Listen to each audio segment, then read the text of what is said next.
প্রিয় দর্শক, আসসালামু আলাইকুম। নতুন একটি ভিডিওতে আপনাদের সকলকে স্বাগত জানাচ্ছি। আমি নাজমুস সাকিব।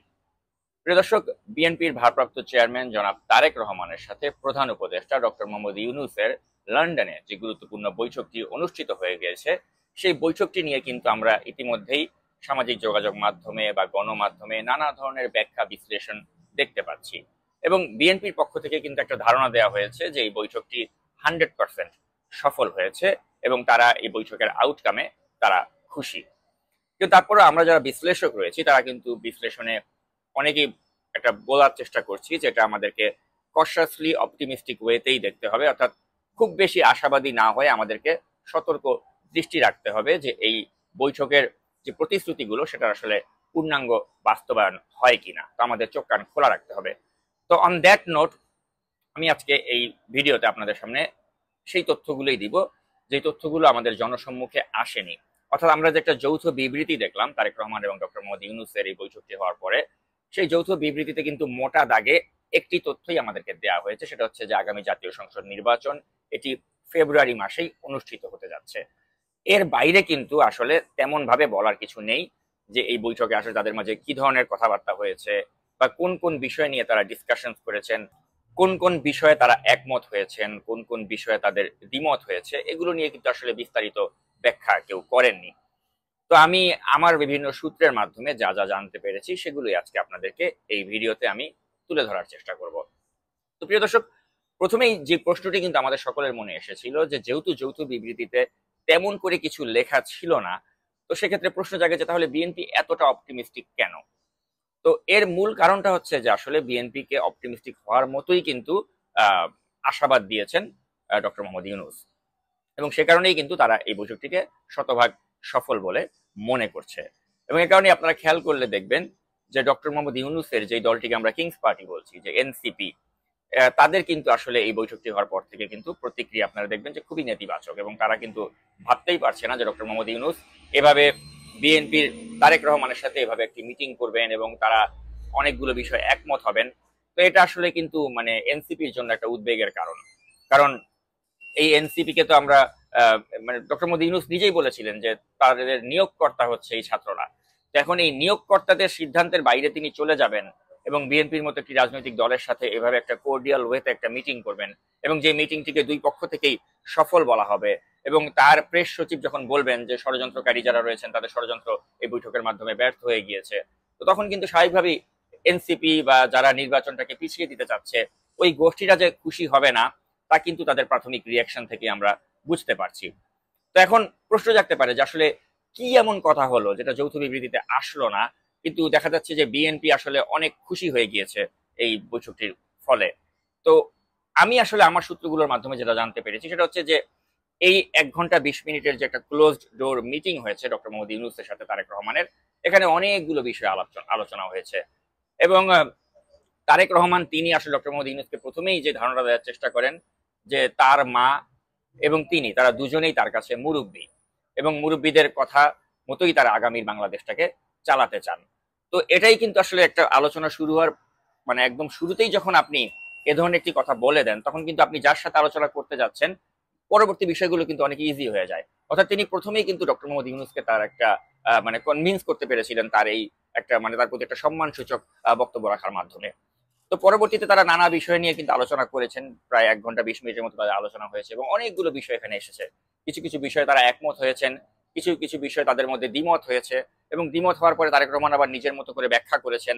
ব্যাখ্যা করার পরে আবার সেই ব্যাখ্যাগুলোকে ডক্টর ইউনূস তিনিও তার মতো করে আবার ব্যাখ্যা করেছেন। তার যদি কোনো কাউন্টার নেগেটিভ থাকে সেটাও দিয়েছেন, কাউন্টার আর্গুমেন্ট থাকলে সেটাও দিয়েছেন। এভাবে কিন্তু নানা বিষয়ে তারা কিন্তু এগ্রিড ছিলেন, কোনো কোনো বিষয়ে তারা দ্বিমত দেখিয়েছেন। তো এভাবেই কিন্তু একটা আলোচনা প্রোগ্রেস করে, এবং শেষ পর্যন্ত যেটা হয়েছে আর কি, যে তারা আসলে একটাই ধারণা, তারা দুজন একমত হয়েছেন যে আসলে আমাকে তো আপনার সম্পর্কে এই ধরনের বোঝানো হয়েছিল, বা প্রধান উপদেষ্টাও একসময় বলেছেন তারেক রহমানকে যে আমাকেও তো আপনার ব্যাপারে এগুলো বলা হয়েছিল। অর্থাৎ এই যে দুজনের যে পারস্পরিক যে একটা তাদের সম্পর্কে যে একজন অপরজনের সম্পর্কে তাদের নেতিবাচক ধারণা অন্য পক্ষ থেকে দেয়া হয়েছিল, এই বিষয়টা কিন্তু আলোচনাতে কয়েকবার উঠে এসেছিল। অর্থাৎ তারেক রহমানের একটা পার্সপেক্টিভ এটাকে ভিন্নভাবে ডক্টর মোহাম্মদ ইউনূসের কাছে একটা স্বার্থান্বেষী গোষ্ঠী উপস্থাপন করেছিল। আবার ডক্টর ইউনূস সম্পর্কে কিন্তু আবার ভিন্নভাবে তারেক রহমানকে একটা বার্তা দেওয়া হয়েছিল। তো এই আলোচনা তাদের যে হয়েছে দুজনের, এর মাঝে কিন্তু অনেকগুলো বিষয় যখন তারা আলোচনা করতে গিয়েছিলেন স্পেসিফিক ওয়েতে, তখন কিন্তু এই বিষয়টি বারেবার সামনে এসেছে যে আমাকে তো এটা এভাবে ব্যাখ্যা করা হয়েছে, আবার তিনিও বলেছেন আমাকে তো এটা এভাবে ব্যাখ্যা করা হয়েছিল। অর্থাৎ এই যে নিজেদের মাঝে যে একটা ডিফারেন্স ছিল, এটা কিন্তু অনেকাংশে এই বক্তব্যের মাধ্যমে বা এই মিটিং এর মাধ্যমে কিন্তু তারা সমাধান করতে পেরেছেন। অর্থাৎ তাদের মাঝে যে একটা দূরত্ব ছিল এটা তারা ঘোচাতে পেরেছেন। এবং পরবর্তী সময় যেটা হয়েছে যে তারা একটা বিষয়ে এমফাসিস দিয়েছে, সেটা হচ্ছে যে আমাদের আগামী জাতীয় সংসদ নির্বাচনে অবশ্যই একটা শক্তিশালী বিরোধী দল থাকতে হবে এবং এই দেশটাকে সুন্দরভাবে সামনে এগিয়ে নিতে গেলে একটা শক্তিশালী বিরোধী দল প্রয়োজন রয়েছে। এবং এ ব্যাপারে কিন্তু দুজনই কিন্তু একমত হয়েছেন। পাশাপাশি তারা আরো বেশ কিছু বিষয়ে তারা একমত হয়েছেন, যেমন একটা জুলাই সনদের যে কথা আসছে, সেই জুলাই সনদের বিষয়ে বা এই যে তারা যে বলার চেষ্টা করছে যে এই যে বিচারের বিষয়টা, যে শেখ হাসিনা সহ যারা ফ্যাসিবাদের দোষর ছিল তাদের বিচারের বিষয়ে, এসব বিষয়ে কিন্তু প্রধান উপদেষ্টা ডক্টর মোহাম্মদ ইউনূস তিনি তারেক রহমানের সহযোগিতা চেয়েছেন এবং তারেক রহমান কিন্তু তাকে বলেছেন যে বিএনপির পক্ষ থেকে বা তাদের পক্ষ থেকে এ ব্যাপারে কিন্তু তাকে যত সহযোগিতা করা সম্ভব তারা করবেন। তো অর্থাৎ এই বিষয়গুলো নিয়ে যে ডক্টর মোহাম্মদ ইউনূসের যে একটা নেতিবাচক ধারণা তাকে দেওয়ার চেষ্টা করা হয়েছিল যে তারেক রহমান বা বিএনপি তারা এই জুলাই সনদের বিপক্ষে বা এই ফ্যাসিস্ট আওয়ামী লীগ তাদের যে একটা বিচার হোক এটার বিরুদ্ধে, এই ধরনের একটা নেতিবাচক ধারণা যে তাকে দেওয়া হয়েছিল, তো ডক্টর মোহাম্মদ ইউনূস কিন্তু কথাবার্তা বলে কিন্তু বুঝতে পারলেন যে আসলে এগুলো ভুল ধারণা দেওয়া হয়েছিল তাকে বিএনপি সম্পর্কে বা তারেক রহমান সম্পর্কে। তো এই বিষয়গুলোতে কিন্তু তিনি একটা মানে ক্লিয়ারিফিকেশন পেয়ে গেলেন স্বয়ং তারেক রহমানের কাছ থেকেই। এবং পরবর্তী সময় তারেক রহমান যখন নির্বাচন ইস্যুতে তাকে প্রেস করেছেন যে নির্বাচনটা আসলে কখন হতে পারে বা কবে নাগাদ হতে পারে, তখন তারা কিন্তু দুজনে মিলে একটা ঐক্যমত্যে আসেন যে নির্বাচনটা আসলে ফেব্রুয়ারিতেই হবে। এবং এটা আসলে এমনই একটি কমিটমেন্ট ডক্টর মোহাম্মদ ইউনূস তাকে করেছেন যে আসলে এখান থেকে তার নড়াচড়ার আর কোনো অবকাশ নেই। অর্থাৎ এটা বলেছেন ফেব্রুয়ারিতেই হবে, ওই ধরনের একটা অ্যাসুরেন্সি তিনি দিয়েছেন। এবং সবচেয়ে উল্লেখযোগ্য বিষয় যেটা আমি একটু আগেও বললাম যে এই বৈঠকটিতে অনেকবারই এই প্রসঙ্গে এসেছে যে আমাকে তো আপনার সম্পর্কে এভাবে বলা হয়েছিল, আবার উনিও বলেছেন যে আমাকেও তো আপনার এই বিষয়গুলো সম্পর্কে এভাবে বলা হয়েছিল। অর্থাৎ ওই যে স্বার্থান্বেষী যে গোষ্ঠী, তারা কিন্তু নানাভাবে কিন্তু মানে এই দুজনের মাঝে একটা ঝামেলা বাঁধিয়ে দেওয়ার চেষ্টা করেছিলেন। তো ওই তাদের মাঝে যে একটা ডিফারেন্স বা মতবিরোধ, সেটা পাশাপাশি বসার পরে কিন্তু দুজন অ্যাডাল্ট তারা যখন এক টেবিলে বসে যখন এই বিষয়গুলো নিয়ে আলোচনা করেছেন, তখন নিজেদের মাঝে যে ডিফারেন্স ছিল বা এই ডিফারেন্স গুলো যে বিভিন্ন স্বার্থান্বেষী গোষ্ঠী থেকে করা হয়েছিল, এগুলো কিন্তু অনেকাংশেই তারা কিন্তু লাঘব করতে পেরেছেন এবং তাদের মাঝে দূরত্ব এটা ঘোচাতে সক্ষম হয়েছেন। তো মোটা দাগে আমি যেটা বলতে পারি যে আসলে এই বৈঠকটির ফলেই কিন্তু আমাদের যে আগামী নির্বাচন নিয়ে যে একটা শঙ্কার জায়গা ছিল, সেই শঙ্কা কিন্তু দূরীভূত হয়ে গিয়েছে। এবং আপনারা যদি ফরহাদ মজারের মতো যে স্বার্থান্বেষী চক্রটি রয়েছে, অর্থাৎ এই খলিল বা ফরহাদ মজার এই চক্র, তারা যারা চাচ্ছে যে নির্বাচনটাকে পিছিয়ে দিতে, তারা যে এখন আফসোস করছে তা কিন্তু আপনারা যদি ফরহাদ মজারের ফেসবুক পোস্ট দেখেন, এখন এই পোস্ট দেখলেই বুঝতে পারবেন যে তিনি যে ডক্টর মোহাম্মদ ইউনূসের সাথে তারেক রহমানের এই বৈঠকটি সফল হওয়ার পরে তাদের যে একটা বাড়া ভাতে ছাই পড়েছে এবং তারা যে আসলে মেনে নিতে পারছে না, এটা তাদের ফেসবুক পোস্ট গুলো দেখলেই কিন্তু বুঝতে পারবেন। তো মূল বিষয় হচ্ছে যে আসলে বৈঠকটি সফল হয়েছে। ডক্টর মোহাম্মদ ইউনূস তিনি আসলে বুঝতে পারছেন যে এই ছাত্র সমন্বয়ক যারা রয়েছেন, যারা তাকে ক্ষমতায় বসিয়ে রেখে তাদের যে ব্যক্তিগত ধান্দা বা স্বার্থ সিদ্ধি করতে চাচ্ছে এবং এটার জন্য যে ডক্টর ইউনূসের যে একটা ইমেজ বা ব্যক্তি ইমেজ, এটা যে একটা নষ্ট হয়ে যাওয়ার আশঙ্কা রয়েছে, এই চক্রের ফাঁদে আর ডক্টর ইউনূস পড়তে চাচ্ছেন না। এবং এই কারণেই তিনি কিন্তু তারেক রহমানকে ওইভাবে নির্বাচনের ব্যাপারে একটা কমিটমেন্ট করে এসেছেন যে ফেব্রুয়ারি মাসেই নির্বাচন হবে। তো এখন এই যে তিনি দেখা যাচ্ছে যে তারেক রহমানের সাথে যেভাবে তিনি অ্যালাইন্ড হয়ে গেলেন, এটা কিন্তু কোনোভাবেই কিন্তু তাই এনসিপি বা অন্য যারা রয়েছে তারা মেনে নিতে পারছে না। কারণ তাদের, যেটা আমি বললাম, তাদের বাড়া ভাতে ছাই পড়েছে। এবং ডক্টর মোহাম্মদ ইউনূস তিনি বুঝতে পেরেছেন যে আসলে এই দলটা, যাদেরকে তিনি তার প্রাথমিক নিয়োগকর্তা মনে করেছিলেন, এই নিয়োগকর্তারা যে রাইট ট্র্যাকে নেই, এটা উপলব্ধি করেই কিন্তু ডক্টর মোহাম্মদ ইউনূস তারেক রহমানের কাছাকাছি যাওয়ার চেষ্টা করেছেন এবং তারা একসাথে বৈঠক করেই কিন্তু তাদের মাঝে যে ডিফারেন্স গুলো রয়েছে সেটা সমাধান করার চেষ্টা করেছেন। আমরা দেখতে পাচ্ছি যে এনসিপির মতো একটি রাজনৈতিক দল, তারা যে সবকিছুর মধ্যেই যে তারা যে মানে তাদেরকে নিয়ে যে আমরা একটা অপটিমিস্টিক ছিলাম বা আশাবাদী ছিলাম, সেই আশা যে দুরাশায় দিন দিন পরিণত হচ্ছে, এটা তাদের কার্যক্রমেই কিন্তু তারা প্রমাণ করছে একে একে। আপনারা দেখেছেন যে এনসিপির যিনি যুগ্ম আহ্বায়ক সারোয়ার তুষার, আপনারা দেখেছেন যে তার যে একটি অডিও লিক হয়েছে। তো এরা আমাদেরকে আসলে রাজনীতিতে কি গুণগত পরিবর্তন আনবে যে যার কাছে তার দলেরই একজন নারী নেত্রী নিরাপদ নয় এবং যিনি তার দলেরই একজন নারী নেত্রীর যিনি সম্ভ্রম রক্ষা করতে পারেন না এবং তার ইজ্জত নিয়ে টানাটানি করেন, তাদের কাছে আমাদের আসলে এই দেশের ইজ্জত কি থাকবে, এটা কিন্তু আমরা বুঝতে পারছি। তো সেজন্য আমি মনে করি যে এই এনসিপি বা যারা রয়েছেন, যারা আমাদের এই জুলাই অভ্যুত্থানের মহানায়ক যে দলটির অনেক সদস্য, তারা আসলে এখন তাদের যেই অতীতের ইমেজ সেটা কিন্তু তারা ধরে রাখতে পারছেন না। ঠিক যেভাবে 1971 সালে ওই সময় যে বঙ্গবীর কাদের সিদ্দিকী, তার যে ব্যক্তি ইমেজ, সেটা কিন্তু 71 পরবর্তী সময় তিনি ধরে রাখতে পারেননি। ঠিক একইভাবে এনসিপি যারা ছাত্রনেতা রয়েছেন, তাদের যে জুলাই অভ্যুত্থানের যে একটা ভূমিকা, একটা মহানায়কের ভূমিকা, সেটা কিন্তু পরবর্তী সময় তারা ধরে রাখতে ব্যর্থ হয়েছেন। এবং এই ব্যর্থতা উপলব্ধি করেই কিন্তু ডক্টর মোহাম্মদ ইউনূস তিনি বুঝতে পেরেছেন যে আসলে তাকে এখন কোন ট্র্যাকে থাকতে হবে, গণতন্ত্রের পক্ষে থাকতে হবে, বা কোন দলের মানে নেতাদের যে চাহিদা রয়েছে যেটা দ্রুত নির্বাচন দিয়ে একটা গণতান্ত্রিক পথে যে উত্তরণ করার, সেই ট্র্যাকে তাকে থাকতে হবে। এবং এটাই কিন্তু অনেকের কাছে ভালো লাগছে না, এবং তারা এই জন্য তাকে বলার চেষ্টা করছেন যে ডক্টর ইউনূস তিনি বায়াসড হয়ে গিয়েছেন, তিনি বিএনপির দিকে ঝুঁকে পড়েছেন। এভাবে কিন্তু বলে কিন্তু ডক্টর ইউনূসকেও তারা কালিমালিপ্ত করার এখন চেষ্টা করছেন, এবং তারা কোনোভাবেই তারেক রহমানের সাথে তার যে একটা সফল বৈঠক হয়েছে এটা তারা মেনে নিতে পারছে না। তো আমি যেটা বলবো পরিশেষে, যে ডক্টর মোহাম্মদ ইউনূস তিনি আসলে সঠিক কাজটিই করেছেন।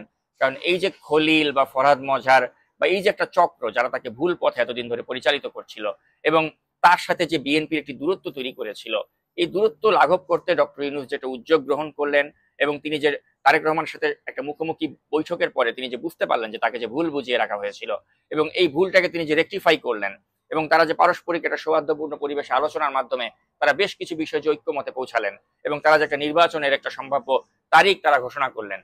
তো আমি মনে করি এটা আমাদের রাজনীতির জন্য অত্যন্ত ইতিবাচক একটি দিক, এবং যারা ষড়যন্ত্রকারী তাদের ষড়যন্ত্র কিন্তু এই বৈঠকের মাধ্যমে একেবারে ব্যর্থ হয়ে গিয়েছে। তাই আমি শেষ করার আগে যেটা বলতে চাই, যে আমাদের জন্য আসলে এটা অত্যন্ত ইতিবাচক একটি বিষয়। আমরা যারা এতদিন ধরে একটা ধোঁয়াশার মাঝে ছিলাম যে ডক্টর ইউনূস তিনি আসলে একটা নির্বাচন দেবেন কিনা, বা তিনি আসলে এনসিপি, ফরহাদ মজহার, খলিল এই চক্রের দ্বারা মিসগাইডেড হয়ে তিনি নির্বাচন পিছিয়ে দেন কেনা, আমাদের একটা সংশয় ছিল, সন্দেহ ছিল। তো এই সংশয় বা সন্দেহ কিন্তু অনেকাংশেই দূর হয়ে গিয়েছে বিএনপি ভারপ্রাপ্ত চেয়ারম্যান তারেক রহমানের সাথে তার এই সফল বৈঠকটির মাঝে। এবং আমি আরেকটা গুরুত্বপূর্ণ তথ্য আপনাদেরকে দিতে চাই, যে এই বৈঠকটির পরপরই কিন্তু ডক্টর মোহাম্মদ ইউনূস তিনি তার যারা লোকজন রয়েছেন তাদের সাথে যখন তিনি কথা বলেছেন, তিনি তাদেরকে কিন্তু একদম স্পষ্ট করেই বলেছেন যে তোমরা তো আমাকে ভুল বুঝিয়েছিলে, তোমরা তো আমাকে বলেছিলে ওনার সম্পর্কে এই কথাগুলো, আমি তো সামনাসামনি মিটিং করে দেখলাম যে আসলে এই বিষয়গুলো সঠিক নয়। অর্থাৎ তাকে যে ভুল বুঝিয়ে রাখা হয়েছিল এটাও কিন্তু তিনি তাদেরকে এই মুখের উপরে বলে দিয়েছেন। তো এখন আমি মনে করি যে এটা অত্যন্ত ইতিবাচক দিক, যে তারেক রহমান তিনি ডক্টর ইউনূসের যে সন্দেহগুলো ছিল, বা বিএনপিকে কেন্দ্র করে বা তারেক রহমানকে কেন্দ্র করে তার মনে যে প্রশ্নগুলো ছিল, সেই প্রশ্নগুলোর তিনি উত্তর তাকে দিতে পেরেছেন, তাকে কনভিন্স করতে পেরেছেন, এবং কনভিন্স করে নির্বাচনের একটা সম্ভাব্য ডেডলাইন তিনি আদায় করে নিতে পেরেছেন। এবং এখন আসলে আমাদের নতুন করে আর ওই ভাবতে হবে না যে যারা ষড়যন্ত্রকারী তারা ষড়যন্ত্র করে আবার ডক্টর ইউনূসকে তাদের এই ষড়যন্ত্রের একটা অংশীদার করবে, এবং তারা নির্বাচনটাকে পিছিয়ে দিয়ে দীর্ঘমেয়াদে এই সরকারকে ক্ষমতা রাখবে। আসলে আমি মনে করি যে ওই ধরনের আশঙ্কার এখন আর কোনো জায়গা নেই। এটা অবশ্যই আমাদের জন্য একটা গুড নিউজ, এবং অবশ্যই ব্যক্তি তারেক রহমান তিনি এজন্য শতভাগ তিনি কৃতিত্বের দাবিদার, যে তিনি ডক্টর মোহাম্মদ ইউনূসকে এই এক মিটিং এ তিনি কনভিন্স করতে পেরেছেন, তাকে আস্থায় আনতে পেরেছেন, এবং তাকে বলেছেন বৈঠকটি শেষ হওয়ার আগ মুহূর্তে তিনি কিন্তু বলেছেন যে আমরা কিন্তু আপনাকে ছাড়ছি না, অর্থাৎ আগামী সরকারেও কিন্তু আমরা আপনাকে চাই। এবং ডক্টর মোহাম্মদ ইউনূস কিন্তু তিনি সে সময় হেসে তাকে বলেছেন যে আমার যে শারীরিক অবস্থা রয়েছে দেখা যাক, এটা ভবিষ্যতেই সেটা দেখা যাবে কি হয়। তো সবকিছু মিলে অত্যন্ত মানে সৌহার্দ্যপূর্ণ পরিবেশে একটি আলাপ আলোচনা হয়েছে, এবং আমি মনে করি এটা আমাদের জাতীয় জীবনে একটা অত্যন্ত ইতিবাচক ফলাফল আগামী দিনগুলোতে বয়ে আনবে, এবং যারা ষড়যন্ত্রকারী রয়েছেন তাদের ষড়যন্ত্রের একটা দাঁত ভাঙা জবাব দেওয়া হয়েছে এই বৈঠকের মাধ্যমে। এবং আমি মনে করি এনসিপি সহ অন্যান্য যারা রাজনৈতিক দল যারা নির্বাচনের বিরুদ্ধে বা নির্বাচন কুকচালের মাধ্যমে পিছিয়ে দিতে চেয়েছিলেন, তাদের এখনো সময় রয়েছে, তারা যেন রাইট ট্র্যাকে আসে, তারা যেন নির্বাচনের মাধ্যমে জনগণের ভোটের রায়ের প্রতি শ্রদ্ধা জানায়। আদারওয়াইজ তারা যদি এখনো ষড়যন্ত্রের খেলা খেলতে থাকে, তাহলে কিন্তু ইতিমধ্যেই তাদের যতটুকু ইমেজ ক্ষুণ্ণ হয়েছে এটা আরো ক্ষুণ্ণ হতে হতে এমন তলানিতে চলে আসবে যে এই বাংলাদেশে কিন্তু ভবিষ্যতে আসলে তাদের রাজনীতি করার মতোই আর কোনো অবকাশ থাকবে না। তো আমি আশা করবো যে তাদের মাঝে সেই সেন্সিবিলিটিটা পয়দা হবে। তো প্রিয় দর্শক, অন দ্যাট নোট আমি আমার আজকের এই ভিডিওটি এখানেই শেষ করছি। এতক্ষণ সাথে থাকার জন্য অসংখ্য ধন্যবাদ। আল্লাহ হাফেজ।